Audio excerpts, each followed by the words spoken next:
Normally, I do not comment on what's going on in the presidential election. I will take an exception today. This is not conservatism. What was proposed yesterday is not what this party stands for, and more importantly, it's not what this country stands for. Thanks to Donald Trump, Republicans and conservatives find themselves locked in a battle that has been brewing for years. The left assailing them for being nothing more than a band of bigots, and those within the party calling for Republicans everywhere, including their leadership, to do whatever it takes to bounce the Donald from their midst.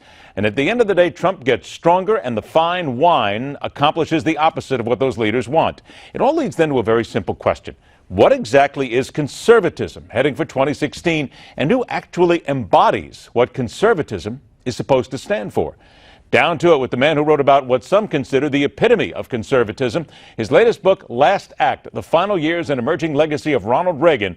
Presidential historian Craig Shirley joins us on the show. Craig, always a pleasure to see you. And again, I point out that Reagan was considered to be the ideal conservative and still is by so many people. So then, let's get to what Paul Ryan said here then.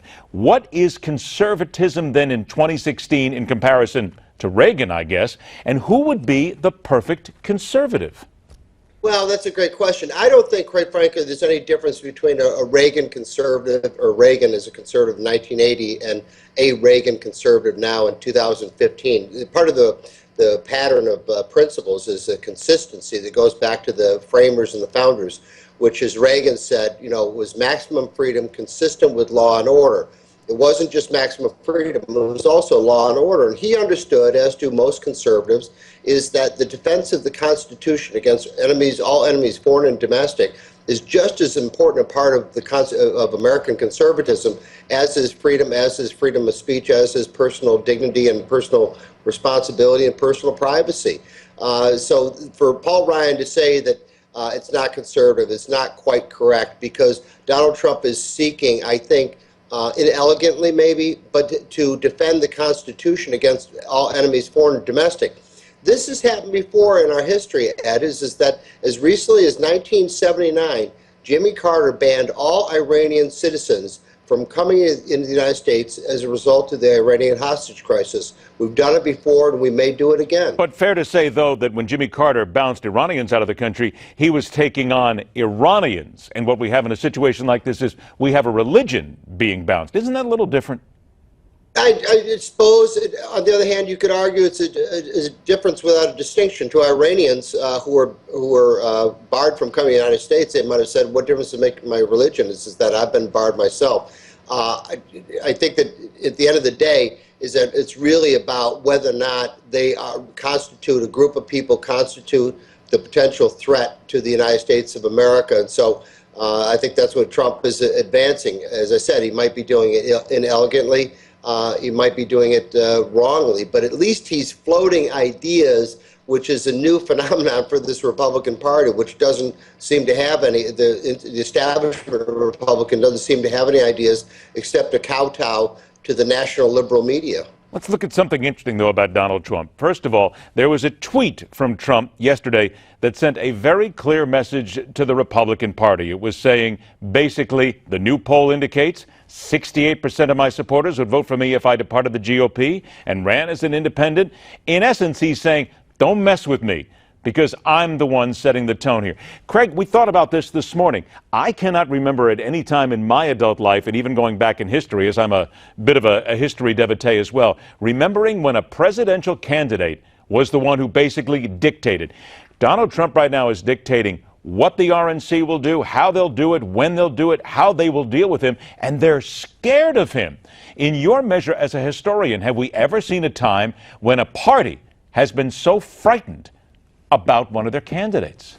Well, that's a great question. Not to this degree. There has been historical precedent. After 1976, a group of conservatives went to Reagan and urged him to run as an independent for the presidency in 1980.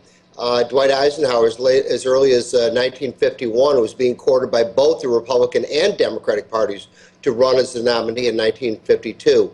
Of course, then you have to go back to Teddy Roosevelt coming out of retirement in 1912 to try to regain the Republican Party nomination and seize it from President Taft. He didn't do so, but he bolted formed, of course, the Bull Moose Party, as we all know, and then caused Taft the election, which delivered the election to Woodrow Wilson. But nobody's ever been so fearful, though, Craig. I mean, that's my point. You look, and if you were to look in the eyes of the RNC right now, they know that Trump enjoys a tremendous advantage right now, and it seems as if they're frozen. They're fearful about going up against him. I've never seen anything like this before.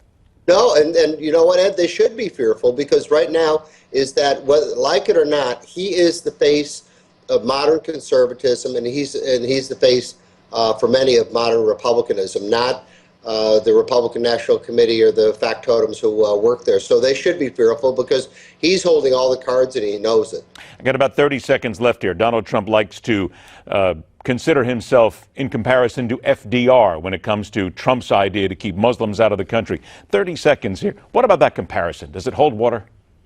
No, it really doesn't. FDR and Earl Warren only enacted the Japanese internment program after the Japanese sneak attack on Pearl Harbor on December 7th, 1941. We did incarcerate or intern about 150,000 Japanese, but in their defense is that there was really scared in this country. There were Japanese submarines were prowling the West Coast. There were rumors and threats of bombings of American cities, so they were really, really Don't scared. we have that kind of fear now, Craig? No, I don't think so.